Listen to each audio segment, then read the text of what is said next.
I just got done watching the first half of the Thursday night game with the Bucks and the Falcons. Oh my God, dude.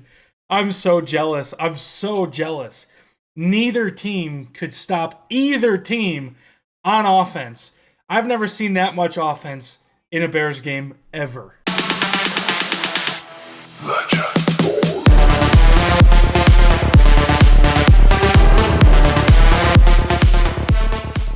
Oh my God, I'm so jealous. I don't think I've seen a Bears game have that much offense in my entire life. Holy shit, I'm jealous, man. All right, I mean, in all seriousness, yes, it is true. I haven't seen that much offense in a Bears game in a very long time. I believe it's like 24-17 in the first half. Baker Mayfield looks unstoppable. Kirk Cousins, finally they punted for the first time in the game right before the half. I'm just straight up jealous because other teams make the offense look so easy. And then when it comes to the Bears, it's like pulling teeth for 3 yards. But Baker Mayfield looks like the real deal. He looks so goddamn good. He's got to be a top 5 quarterback in this league. He is so freaking good. He has thrown, and I played him. I had a good feeling he was going to be good in this game, and I played him. He has 3 touchdowns. So, just watching this game, which it's been super entertaining, which is usually not the case. But both teams look pretty good on offense, which, like I said, it's not the case. Usually it's either one or the other. Usually it's one team that's really good on offense, the other one not so much. This time it's both teams that are very good on offense and defense can't do shit. So I'm just straight up jealous, man. I'm straight up jealous. I think it's coaching. And I'm going to get to what I'm trying to say in the video in a little bit, but I wanted to just...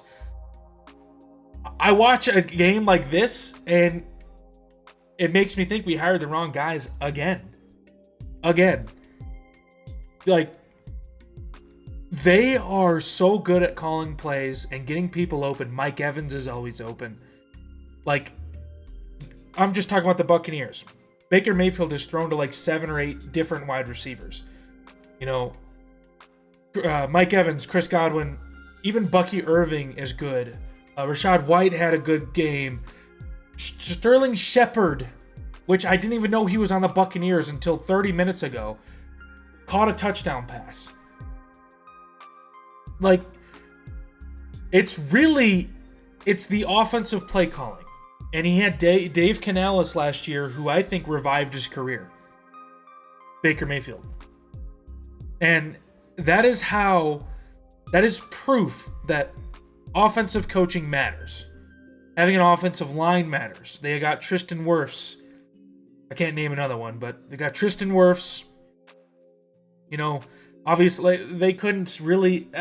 in the first quarter, I believe, they couldn't get the running game going. And then after that, Bucky Irving and then Rashad White just took off. So I'm not here to talk about the Buccaneers. I'm trying to make a point about the Buccaneers with the Bears. What is our issue? Because I have never seen a first half, besides maybe that Mitch Trubisky game where he threw 6 touchdown passes against the Buccaneers. I've never seen a first half like that probably since then. They're at 24 points within the first half. And everything was clicking for the Buccaneers in the first half. It's halftime right now, so obviously I don't know how the game ends. I'm recording this during halftime. But I'm just saying, like, other teams, the Chiefs, the Bills, the Texans, the Buccaneers, the Falcons, Darnell Mooney is catching touchdown passes. All those teams can make it work with a quarterback and all these different pieces because, I mean, yes, the Buccaneers have some good pieces, but, like, nothing eye-popping like the Bears do. DJ Moore, Keenan Allen, Rome Odunze. I mean, they have, obviously they have eye poppers like Mike Evans. He's probably a Hall of Famer. Chris Godwin is a very good wide receiver too. But after that, I mean, what do they have after that? I mean, Cam Otten, I think is their tight end's name. Like he's probably like the most mediocre tight end in the league. I don't know what it is. Like, having all of these weapons on the Bears and you still can't figure it out. It seems like almost nobody is open all the time. DJ Moore is very unhappy right now. I mean, that's just what the media is portraying. I think he's completely fine. But yes, during that Colts game, he definitely did not look happy. But now that he got a touchdown, I think he's probably feeling a little bit better. I mean, you just got to give him time. You got to give Caleb time. And I understand that. He hasn't been good on the deep ball. I understand that. Give him some time. He's going to start finally hitting those. But I'm mostly talking about this offensive scheme, the offensive play calling. It, through 4 weeks, has been atrocious. It has been atrocious. Now, it finally picked up last game, which it still was not perfect. It was still actually not the greatest. We saw that he finally made adjustments, and that is something good offensive coordinators do in this league, and that is something the last 3 years or 2 years Luke Getsy did not do. He refused to make adjustments on his play calling for the game or even like the week or the year. He would just call the same shit. Run, screen, run, screen, screen, run, screen, run. And then every once in a while, a deep shot to DJ Moore. That's that. He never adjusted. Never. And that's why he was not a good offensive coordinator, at least with Justin Fields and the Bears. Now, if Shane Waldron can adjust to his failures, he could be a good offensive coordinator for us. So, I mean, if he adjusts to something that is not working to something that is working, and he knows it's working, and he keeps consistently doing it, calling good screen, because there is good screenplays, but in times to run screens, like,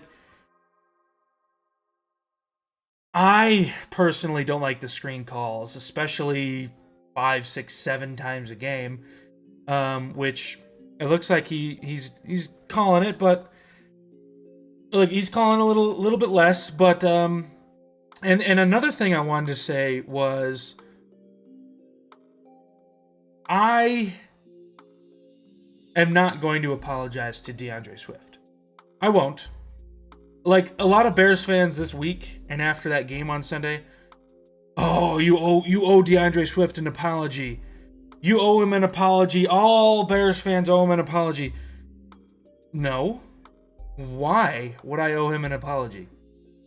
He was horrible the first 3 weeks of the season.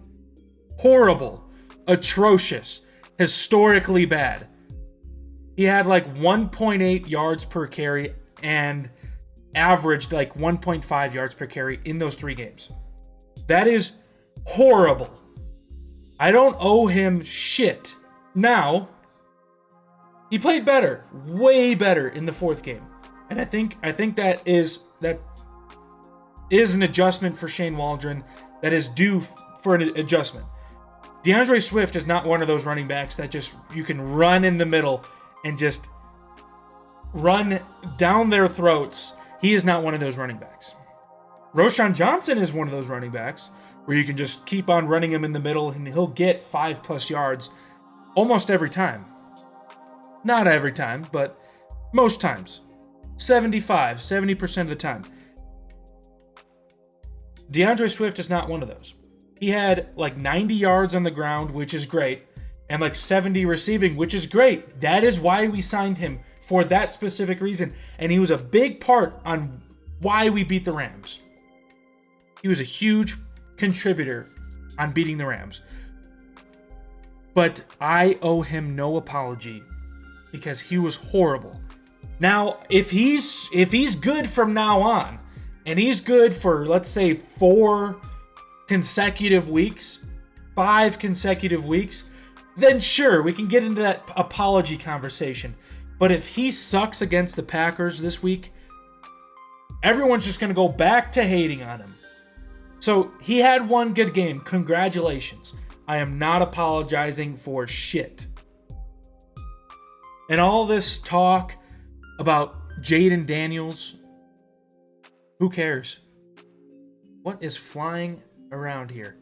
Who cares? I personally don't care. It's cool. It's cool. Good on the Commanders. Good on Jayden Daniels. I'm happy for them. And I hope he continues to improve, even though he's having a historic rookie season. Cool.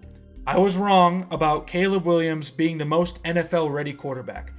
Does not mean Jayden Daniels is going to be better than Caleb in the long run. He's better than Caleb right now, but I think Caleb has the highest ceiling and the most potential, and he will get there. He will get to his full potential. Maybe not this year, maybe not next year, maybe in his third year. Maybe even this year, maybe even next year. Nobody knows. Right now, yes, Jayden Daniels is the better quarterback, but did the Bears make the wrong pick? I don't know. The jury is still out. I don't know why people are saying, oh, did the Bears make the wrong pick? Should they have just kept Fields? Should they have taken Jayden Daniels number 1? I don't agree with any of that. Okay? The jury is still out. Jayden Daniels, yes, he's been good, but he's still a rookie. Okay? He's been very good. Okay? They just beat the Cardinals like 42-14. We have not seen Caleb at his potential. Okay, Cliff Kingsbury actually probably should have been the person we hired. That, I will admit, we may have gotten wrong on. Okay, Shane Waldron is my biggest issue. Okay, Matt Eberflus is my biggest issue on this team. It is not Caleb. Okay, I mean, actually on the roster, it's the offensive line. But coaching staff-wise, I think we made the wrong hire. I will admit that. I think we should have at least given Cliff Kingsbury a chance, because he's obviously very good with young quarterbacks and knows how to call plays. Now, he's not a very good head coach, but as an offensive coordinator, Cliff Kingsbury probably would have been the good hire for the Bears with a young offensive mind, or a young quarterback with a big rocket of an arm. And he can be mobile at times, not as much as Jayden Daniels, but he can be mobile. That is my biggest issue. Now, if Jayden Daniels ends, let's say this year or next year, better than Caleb, maybe we made the wrong choice. And it's not like there can't be 2 good quarterbacks in the same draft class. Normally that doesn't happen. But it doesn't not happen. You look at the 2020 draft class. What was that? Like Tua. There was like Tua, Joe Burrow, Jordan Love, Justin Herbert. I'm probably missing one. And then I think Brock Purdy, right? Or was that 2021? I don't remember. But 2021 was Justin Fields. Yeah, so that was the year before. So, yeah. Why can't we just admit it's only fucking 4 weeks? It's only been 4 games. And everyone's already saying we made the wrong pick. Not everyone, but some NFL analysts. Straight up stupid. It's clickbait. Don't even listen to it. Okay? There's no way in 4 games can you assume or assess that we made the wrong pick. And this is not a Trubisky, Mahomes, Deshaun Watson situation. Nobody can see the future. Looking back on this draft, if we made the wrong pick, we didn't think we were making the wrong pick, because everyone on the consensus as a whole said Caleb Williams should be the number 1 overall pick, besides like Dan Orlovsky. But this is not a trade up, get Trubisky and skip on Deshaun Watson, skip on Mahomes. This is not one of those situations. This was a everybody thinks he should be the number 1 overall pick. Everybody. So I don't think Jayden Daniels is going to be better than Caleb. Is he right now? Sure. Congratulations. And I enjoy watching him play good for the Commanders because they deserve a quarterback too. And I'm glad he's good. Okay? But is he better than Caleb? I don't know. Neither do you. Neither do these NFL analysts. Is he better than Caleb right now? Yes. Will he be in the future? I don't know, and I don't think so. So let me know what you guys think in the comment section below. I will see you guys in the next one. Have a good day.